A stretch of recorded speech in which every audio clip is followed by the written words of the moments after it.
natutuwa ako na ang tingin nila napakaraming LP talaga sa Cebu na kayang magsimula ng pagbubuo sa isang 10,000 laking crowd doon sa Sinulog Festival. Sa dulo, kung ano yung ikaliligaya nila at kung ano yung makakapagpalubag loob sa kanila, di patuloy nilang isipin yun.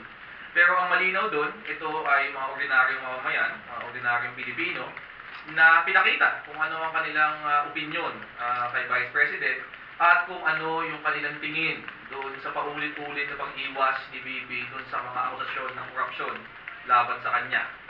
Pwede niyang takbuhan ng paulit-ulit yung mga kasong ito, pero sa dulo, aabutan siya ng hatol ng taong bayan at nakita natin yon. Foretaste pa lang yung Cebu incident doon sa haharapin ni BBB na sa darating ng mga buwan papuntang eleksyon. Sabi na patikim lang yan. Do we expect the same, ano?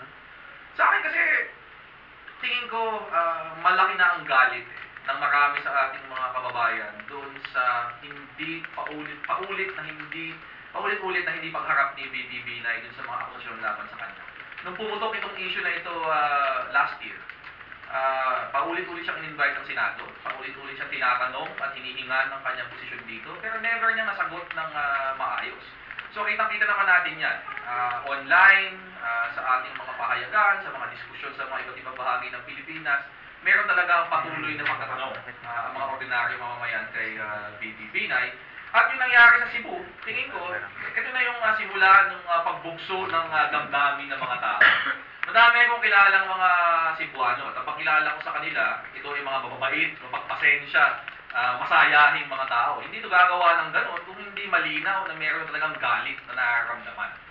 Kahit sino namang Pilipino, mapapasayahin tayo, mapagpatawad, pero pag paulit-ulit namang inaabuso, lumalabas talaga yung galit. So tingin ko, ito na yung simula ng ganyan. So kung ako yung mga kasama sa kampo ni BBB Nay, medyo mag-iingat na ako sa mga ibang pupunta event dahil tingin ko hindi ito magiging huling pagkakataon na makakaharap siya ng ganyang klaseng reaksyon mula sa ating mga kababayan.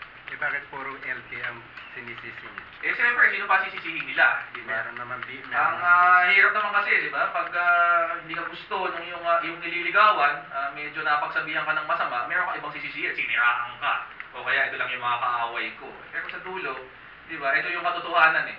Sa akin naman, talaga naniniwala sila, LB yun. Siguro, sinasabi nila sa sarili nila yun para huwag sila masyado